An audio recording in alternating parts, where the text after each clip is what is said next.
my fellow citizens, at this last presidential inauguration of the 20th century, let us lift our eyes toward the challenges that await us in the next century. It is our great good fortune that time and chance have put us not only at the edge of a new century in a new millennium, but on the edge of a bright new prospect in human affairs. A moment that will define our course and our character for decades to come. We must keep our old democracy forever young. Guided by the ancient vision of a promised land, let us set our sights upon a land of new promise. The promise of America was born in the 18th century out of the bold conviction that we are all created equal. It was extended and preserved in the 19th century when our nation spread across the continent, saved the Union, and abolished the awful scourge of slavery. Then, in turmoil and triumph, that promise exploded onto the world stage to make this the American century. And what a century it has been. America became the world's mightiest industrial power, saved the world from tyranny in 2 world wars and a long Cold War, and time and again reached out across the globe to millions who, like us, long for the blessings of liberty. Along the way, Americans produced the great middle class and security in old age, built unrivaled centers of learning and open public schools to all, split the atom and explored the heavens, invented the computer and the microchip, and deepened the wellspring of justice by making a revolution in civil rights for African Americans and all minorities, and extending the circle of citizenship, opportunity, and dignity to women. Now, for the 3rd time, a new century is upon us, and another time to choose. We began the 19th century with a choice to spread our nation from coast to coast. We began the 20th century with a choice to harness the Industrial Revolution to our values of free enterprise, conservation, and human decency. Those choices made all the difference. At the dawn of the 21st century, a free people must now choose to shape the forces of the information age and the global society, to unleash the limitless potential of all our people, and yes, to form a more perfect union. When last we gathered, our march to this new future seemed less certain than it does today. We vowed then to set a clear course to renew our nation. In these 4 years, we have been touched by tragedy, exhilarated by challenge, strengthened by achievement. America stands alone as the world's indispensable nation.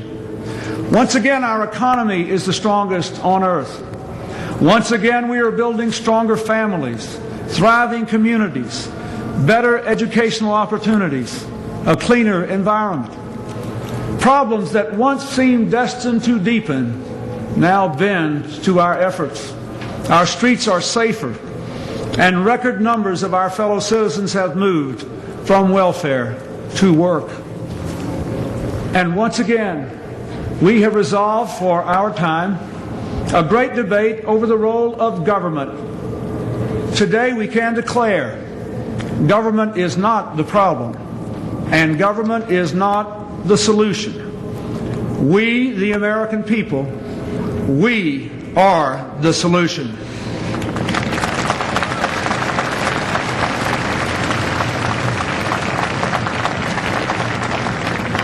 Our founders understood that well and gave us a democracy strong enough to endure for centuries, flexible enough to face our common challenges and advance our common dreams in each new day. As times change, so government must change. We need a new government for a new century. Humble enough not to try to solve all our problems for us, but strong enough to give us the tools to solve our problems for ourselves. A government that is smaller, lives within its means, and does more with less. Yet where it can stand up for our values and interests around the world, and where it can give Americans the power to make a real difference in their everyday lives, government should do more, not less. The preeminent mission of our new government is to give all Americans an opportunity, not a guarantee, but a real opportunity to build better lives.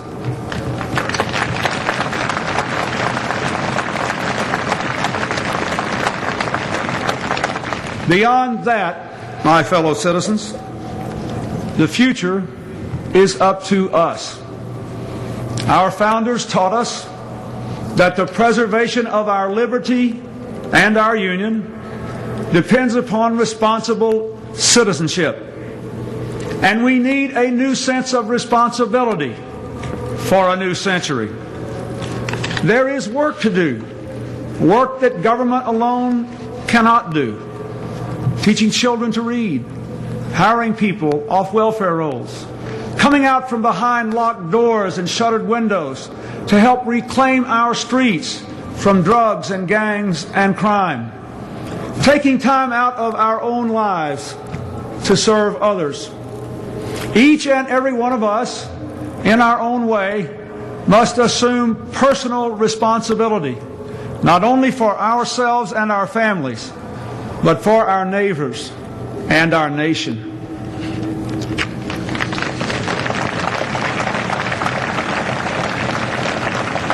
Our greatest responsibility is to embrace a new spirit of community for a new century.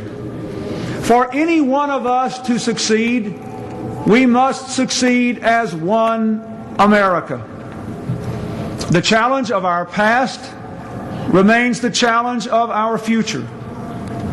Will we be one nation, one people with one common destiny or not? Will we all come together or come apart? The divide of race has been America's constant curse. And each new wave of immigrants gives new targets to old prejudices. Prejudice and contempt, cloaked in the pretense of religious or political convictions, are no different.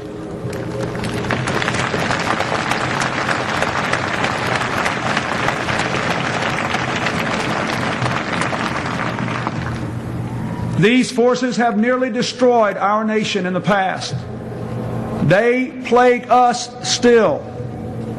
They fuel the fanaticism of terror, and they torment the lives of millions in fractured nations all around the world.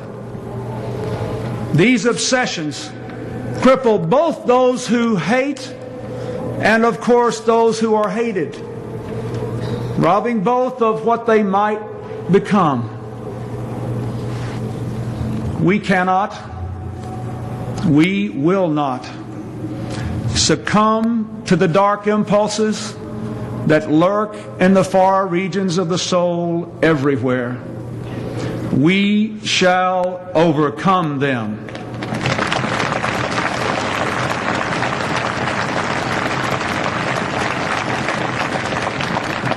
And we shall replace them with the generous spirit of a people who feel at home with one another. Our rich texture of racial, religious, and political diversity will be a godsend in the 21st century. Great rewards will come to those who can live together, learn together, work together, forge new ties that bind together.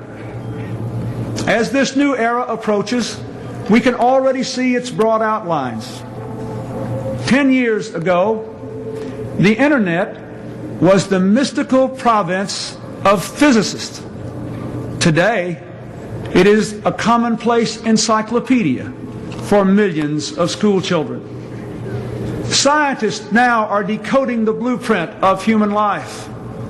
Cures for our most feared illnesses seem close at hand. The world is no longer divided into two hostile camps.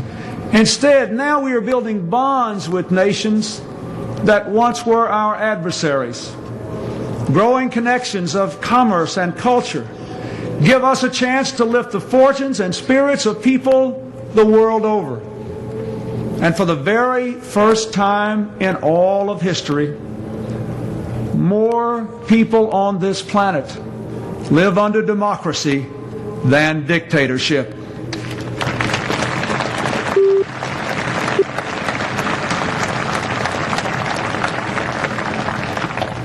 My fellow Americans, as we look back at this remarkable century, we may ask, can we hope not just to follow, but even to surpass the achievements of the 20th century in America, and to avoid the awful bloodshed that stained its legacy? To that question, every American here and every American in our land today must answer a resounding yes.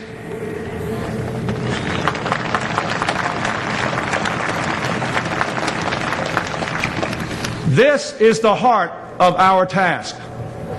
With a new vision of government, a new sense of responsibility, a new spirit of community, we will sustain America's journey.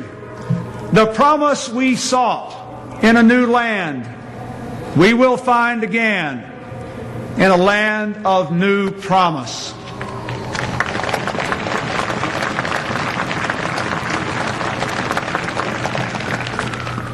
In this new land, education will be every citizen's most prized possession.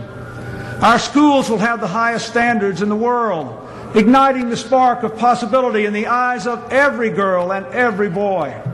And the doors of higher education will be open to all. The knowledge and power of the information age will be within reach not just of the few, but of every classroom, every library, every child. Parents and children will have time not only to work, but to read and play together. And the plans they make at their kitchen table will be those of a better home, a better job, the certain chance to go to college. Our streets will echo again with the laughter of our children, because no one will try to shoot them or sell them drugs anymore. Everyone who can work will work, with today's permanent underclass part of tomorrow's growing middle class. New miracles of medicine at last will reach not only those who can claim care now, but the children and hard-working families too long denied. We will stand mighty for peace and freedom and maintain a strong defense against terror and destruction. Our children will sleep free from the threat of nuclear, chemical, or biological weapons. Ports and airports, farms and factories will thrive with trade and innovation and ideas. And the world's greatest democracy will lead a whole world of democracies. Our land of new promise will be a nation that meets its obligations, a nation that balances its budget but never loses the balance of its values, a nation where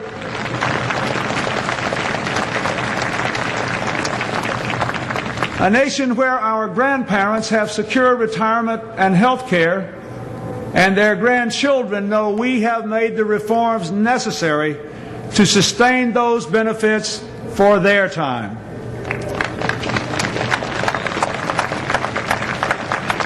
A nation that fortifies the world's most productive economy, even as it protects the great natural bounty of our water, air, and majestic land. And in this land of new promise, we will have reformed our politics so that the voice of the people will always speak louder than the din of narrow interests, regaining the participation and deserving the trust of all Americans.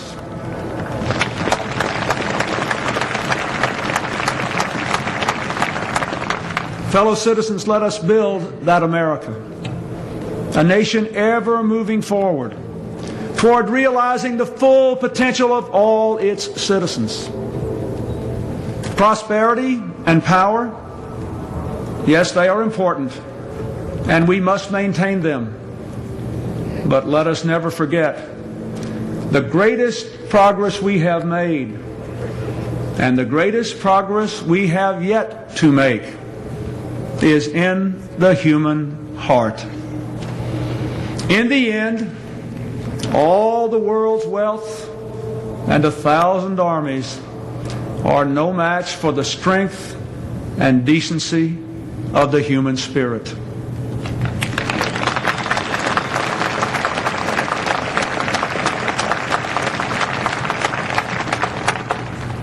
"34 years ago, the man whose life we celebrate today spoke to us down there at the other end of this mall in words that moved the conscience of a nation. Like a prophet of old, he told of his dream that one day America would rise up and treat all its citizens as equals before the law and in the heart. Martin Luther King's dream was the American dream.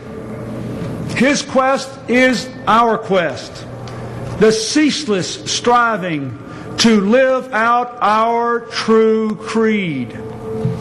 Our history has been built on such dreams and labors. And by our dreams and labors, we will redeem the promise of America in the 21st century. To that effort, I pledge all my strength and every power of my office. I ask the members of Congress here to join in that pledge. The American people returned to office a president of one party and a Congress of another. Surely they did not do this to advance the politics of petty bickering and extreme partisanship they plainly deplore.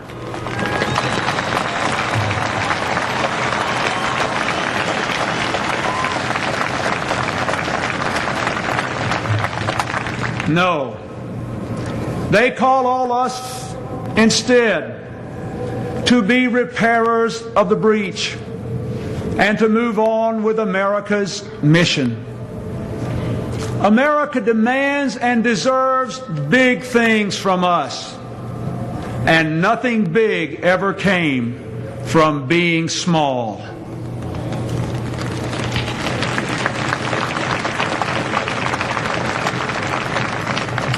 Let us remember the timeless wisdom of Cardinal Bernardin when facing the end of his own life. He said, "It is wrong to waste the precious gift of time on acrimony and division." Fellow citizens, we must not waste the precious gift of this time. For all of us are on that same journey of our lives. And our journey, too, will come to an end. But the journey of our America must go on. And so, my fellow Americans, we must be strong, for there is much to dare. The demands of our time are great, and they are different. Let us meet them with faith and courage, with patience and a grateful, happy heart. Let us shape the hope of this day into the noblest chapter in our history. Yes, let us build our bridge.